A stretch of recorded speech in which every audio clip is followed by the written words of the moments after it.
Yes, now see that ये तीनों फॉर्मूले याद रखने हैं। वैल्यू ऑफ फाइंड परसेंटेज, मान लो हमें किसी की परसेंटेज की वैल्यू फाइंड आउट करनी है, 1% की गिवन है, तो डायरेक्टली हम ये फाइंड आउट कर सकते हैं स्किपिंग द दैट स्टेप। इस स्टेप को स्किप कर सकते हैं टोटल वैल्यू वाले को। इसके लिए क्या फॉर्मूला यूज करना है, find percentage upon given percentage multiply by given value. ठीक है, इससे भी हम क्या कर सकते हैं, डायरेक्ट इस फॉर्मूले से हम उसकी वैल्यू फाइंड आउट कर सकते हैं।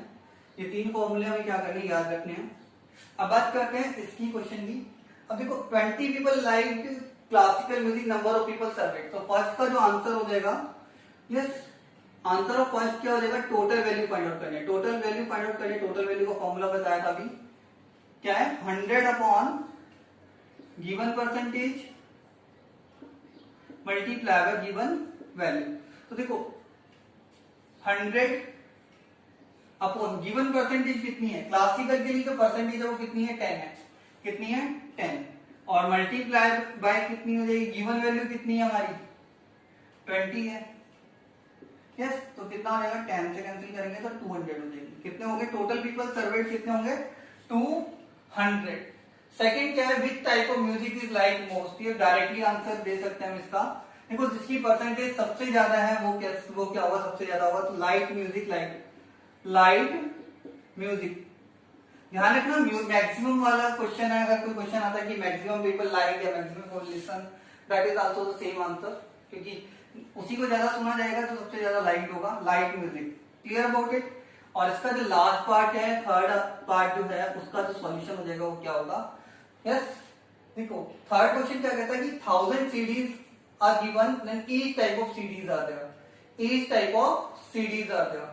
ठीक है, तो हमें 1 बाय 1 हमें क्या करना है, सबकी फाइंड आउट करनी है सीडीज। ठीक है, यस, इस फॉर्मूले से हम क्या कर सकते हैं, फाइंड आउट कर सकते हैं। टोटल वैल्यू में दे रखी है, मैं वैसे एक की फाइंड आउट इधर फाइंड आउट कर देता हूं सबके लिए। पहले देख लेंगे सेमी क्लासिकल से शुरू करते हैं। सेमी क्लासिकल, सेमी क्लासिकल के लिए परसेंटेज कितनी है, 20 है। 20 अपॉन जो 100 आ जाएगा, टोटल वैल्यू कितनी हो गई, 1000 हो गई, तो ये कितना हो गया, ठीक है, 20 इंटू 10 कितना हो गया, 200 हो गया। अब हम बाकियों के लिए डायरेक्टली फाइंड आउट कर सकते हैं। क्लासिकल के लिए कितना हो जाएगा, क्लासिकल के लिए हो जाएगा सेम 10 इंटू, सिंपली अब हमें किससे मल्टीप्लाई करना है, इसकी वैल्यू जो है 1000 अपॉन जो 100 है, इसकी वैल्यू किसके इक्वल है, 10 के इक्वल है। तो हम सीधे सीधे डायरेक्ट 10 से मल्टीप्लाई कर देते हैं बाकी सबके लिए। क्लासिकल की कितनी हो जाएगी, परसेंटेज कितनी थी, 10, 10 इंटू 2, 10 इंटू 10 कितनी हो गई, 100 हो गई। ठीक है, क्लासिकल के बाद दे रखा है फॉक, फॉक की कितनी हो जाएगी, 30 है, तो 30 इंटू 10 कितनी हो गई, 300 हो गई। यस, और लाइट कितनी है, 40 है, तो 40 इंटू 10 कितनी हो गई, 400 हो गई। ठीक है, इज इट क्लियर। ऐसा पूरा फॉर्मूले के थ्रू करना है तुम्हें।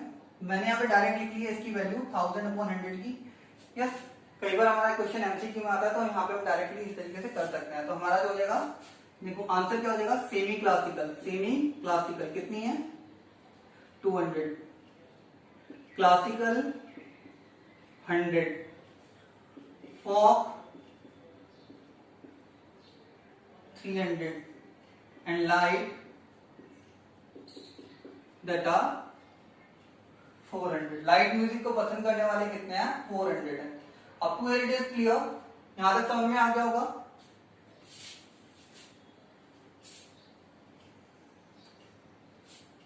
Yes, now see the next question. अब हमें लास्ट क्वेश्चन देखना है। क्या क्वेश्चन है, क्वेश्चन नंबर 4 है। यस, इसके अंदर तो गिवन है वो क्या है कि एक क्या दे रखा है, हमें पाई चार्ट दे रखा है, उसके बेस पे हमसे कोई क्वेश्चन पूछे गए हैं। ठीक है, यस, अब देखो पहली चीज तो क्या है कि मैं इन सब की एंगल्स की वैल्यू फाइंड आउट कर लेता हूं। Yes it is, understand about it. यहाँ पे मैं ऐसा करता हूँ कि क्या मैं इसके अंदर मैं क्या करता हूँ, एंगल की वैल्यू फाइंड आउट कर लेता हूँ। देखो सबसे पहला क्वेश्चन क्या है कि सब्जेक्ट बताना है हमें इन विच द स्कोर इज 105। ऐसा सब्जेक्ट बताना है जिसका जो स्कोर है वो कितना है, 105। अगर मैं सबकी वैल्यू नहीं फाइंड आउट करना चाहता, इंडिविजुअली करना चाहता हूं, तो मैं क्या करता हूं, सेंट्रल एंगल फाइंड आउट कर लेता हूं। सेंट्रल एंगल फॉर 105 कितना हो जाएगा, मार्क्स कितने हैं, 105 हैं। टोटल मार्क्स कितने हैं 540 है, और इसे किससे मल्टीप्लाई करते हैं सेंट्रल एंगल फाइंड आउट करने के लिए। टोटल वैल्यूज को given value upon total value को किससे मल्टीप्लाई करते हैं 360 डिग्री से। अगर कैंसिल करें तो 18 2 36, 18 3 54, 3 1 3, 35 3 105। तो कितना हो गया 35 इंटू 2, 35 2 कितना होता है 70 डिग्री। कितना हो गया 70 डिग्री। अगर अब मैं 70 डिग्री की बात करूं तो मेजरमेंट के अकॉर्डिंग कितना हो गया 70 डिग्री सेंट्रल एंगल को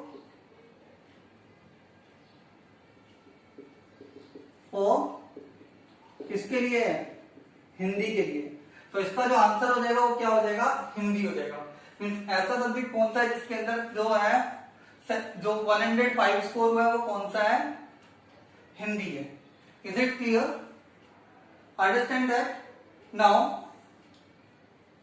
next is there marks more than Hindi in maths. Marks more than Hindi in maths. Clear about it? अब देखो marks more than Hindi in maths. देखो हिंदी के मार्क्स हमें पता है कितने आ रहे हैं 105। कितने आ रहे हैं 105। मैं मैथ्स के मार्क्स निकालू। मार्क्स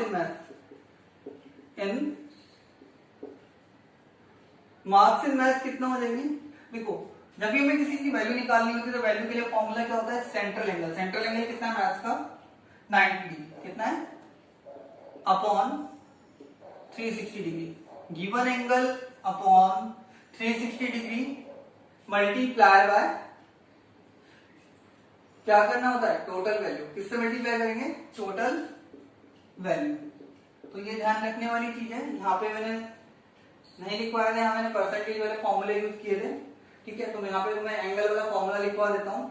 यहाँ पे जो एंगल का जो फॉर्मूला यूज हुआ है वो कौन सा है yes value of central angle. Value of central angle ये किसके इक्वल होता है given angle given central angle upon 360 degree multiply by total value. ये फॉर्मूला यहीं से बना हुआ है। देखो इस फॉर्मूले पे फोकस करेंगे। ठीक है, तो कैसे हो जाएगा। देखो सेंट्रल एंगल गिवन है 360 डिग्री का मल्टीप्लाई में था तो कहां चला गया डिवाइड में चला गया। ठीक है, और टोटल वैल्यू क्या थी डिवाइड में थी तो कहां चली जाएगी मल्टीप्लाई में चली जाएगी। Is it clear? और ये हमारी गिवन वैल्यू क्या रह जाएगी अकेली रह जाएगी सिंपल वन साइड। तो इस तरीके से हम क्या कर सकते हैं वैल्यू फाइंड आउट कर सकते हैं सेंट्रल एंगल की। इसी फॉर्मूले से बना हुआ फॉर्मूला है। यस, नाउ इसकी वैल्यू निकालेंगे। ये कितना हो गया 19 1 19, 19 4 36, 4 आ गया। 4 से डिवाइड करेंगे 4 कितना हो जाएगा 4 1 4 यस 1 यस 4 1 4 1 4 3 12 2 4 5 20। तो कितना हो गया 135। यस, तो मार्क्स इन मैथ्स कितने हो गए 135। तो more than Hindi marks in maths more than Hindi कितने हो जाएंगे टोटल कितने थे हमारे मैथ्स में कितने हैं 135 और हिंदी में कितने थे 105। तो कितना हो गया हमारा 30। Is it clear? चाहो तो इस तरीके से भी फाइंड आउट कर सकते हो दोनों के बीच का डिफरेंस कितने डिग्री का है। हिंदी के अंदर और मैथ्स के अंदर कितने डिग्री का है 20 डिग्री। 20 डिग्री की वैल्यू भी हम क्या कर सकते हैं फाइंड आउट कर सकते हैं। Is it clear? Understand that? Otherwise दोनों सब्जेक्ट के मार्क्स फाइंड आउट करके भी हम क्या कर सकते हैं सब्ट्रैक्ट कर सकते हैं। Clear? Next is that third हमें सिर्फ चेक करना है कि marks in SST plus maths is greater than science और हिंदी। यस, चेक करके बताना है कि ये ट्रू है या फिर फॉल्स है। Is it clear? इसके लिए हमें इसको कैलकुलेट करने की जरूरत नहीं है। चाहो तो कैलकुलेट भी करके कर सकते हो, otherwise directly we can check that central angle of SSC social science plus maths is equals to कितना हो जाएगा सोशल साइंस और मैथ्स का सेंट्रल एंगल कितना है 90 डिग्री प्लस 65 डिग्री कितना हो गया 155 डिग्री। ठीक है, अगर हम सेंट्रल एंगल निकालें इसके लिए science plus Hindi, science plus Hindi, तो कितना हो जाएगा 80 डिग्री प्लस 70 डिग्री, कितना हो गया 150 डिग्री। तो क्लियरली बात है क्या है, सी ये 1 और 2, तो central angle 1 is greater than central angle 2, so it means it's true.